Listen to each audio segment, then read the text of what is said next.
Matric परीक्षा रे संबलपुर जिलार चमत्कार प्रदर्शन 97.79% पास हार सह राज्य अष्टम स्थान। चलित वर्ष माध्यमिक शिक्षा परिषद ओडिशा द्वारा परिचालित वार्षिक हाईस्कूल सर्टिफिकेट परीक्षा 2026 रे संबलपुर जिला उल्लेखनीय सफलता हासिल करिछि। जिल्लार मोट 213 विद्यालय परीक्षा देथिबा छात्र छात्री मध्यरु 97.79% कृतकार्य होई जिल्ला पई गौरव आनिछन्ति।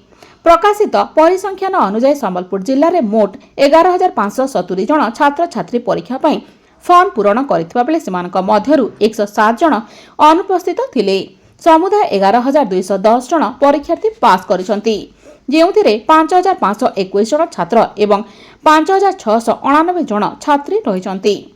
गुणात्मक मान दृष्टि देखिले जिल्लार 41 जन परीक्षार्थी सर्वोच्च A1 ग्रेड पाइथिबा बेले 334 जन A2 ग्रेड हासिल करिसंति। सेहीपरि 932 जन B1, 1900 जन B2 एवं 2977 जन C, 3338 जन D एवं 1688 जन E ग्रेड रे उत्तीर्ण होइछंति। संबलपुर जिलार एही सफलता समग्र राज्यर जिल्लावारी पास प्रतिशत तालिकार अष्टम स्थान में रही, जहाँ शिक्षक, अभिभावक एवं छात्र छात्री मध्य खुशीर लहरी खेलाई देछि।